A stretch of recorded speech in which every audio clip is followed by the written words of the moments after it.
Yo, what's going on guys? It's your boy T and I'm back for another video. Damn, it's been a long time since I've uploaded, man. Been like nearly 3 months. Those of you that follow me on my social media, you'll kind of know why. I mean, there's no really specific reason. I just thought I'll take a bit of time out, focus on myself and, you know, get things together. And yeah, after Ramadan, hopefully I will be able to be a bit more active and give you guys more content. Since Ramadan's around the corner, I thought I'll give you guys a little video of 5 practical tips that I think we can all take into account and hopefully do during this Ramadan. These aren't no knowledge-based type of tips because of course there's better resources for that. These are just sort of tips that I've been thinking of to do for myself, and I thought I'll share it with you guys and hopefully some of you can benefit from it. Let's not waste any more time and let's get into tip number 1.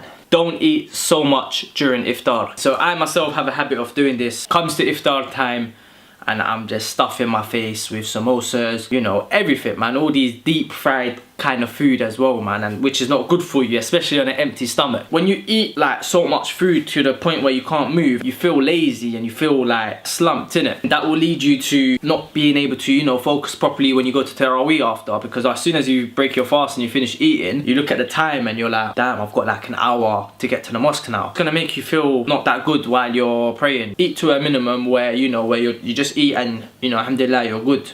You don't need to eat no more. Drink a lot of water as well, obviously, because summer, if you're from the UK, and it's gonna be hot blood, trust me. That's tip number 1, don't eat too much for iftar. Tip number 2, help your mum in the kitchen. Now, this is something that a lot of us probably don't do. Go in the kitchen and help her make the iftar. If you don't know how to cook, like me, I don't know how to cook, still go in the kitchen, whether it's helping her set out the plates, getting the waters, the drinks, and just ask her like anything that you can help her with, because at the end of the day, you're not the only one that's fasting. She's also fasting, she's also feeling tired, but she still has to, you know, cook up a meal for the whole family. Trust me, man, doing that little thing, she will appreciate it a lot. Just make sure when you're helping her, you're not on the sly eating any of the food, yeah? Cause I know some man that, I'm joking, nah, but still, help your mum, don't eat none of the food, and everyone's happy. Tip number 1, 3, you get me?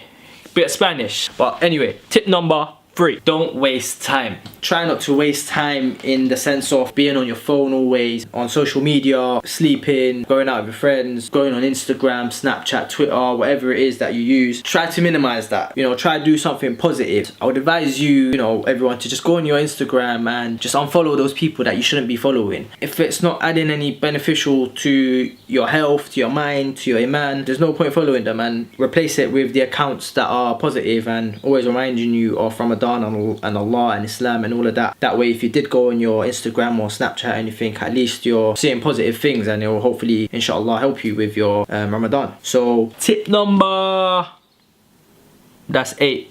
4, set yourself goals. Like whether it's, I'm gonna give this much amount of charity, I'm gonna give £1-2 every day to the mosque, I'm gonna read this much amount of Quran, or I'm gonna memorize this surah or something like that. You know what I'm saying? Set yourself some goals so that way you don't just go into each day not knowing what you're gonna do. It's kind of similar to an exam. You're not gonna just go into the exam hoping for the best. You're gonna prepare yourself to make sure you get the most out of it. And I'm speaking for myself. All these points, by the way, I'm speaking for myself, is stuff that I want to do, and hopefully if you guys find it beneficial, try to do it as well. Yeah, tip number 4 is set yourself some goals and smash it. Not literally, but you know, get the reward and do good deeds. Yeah, don't know. Okay, we're on to the last tip, which is tip number 5.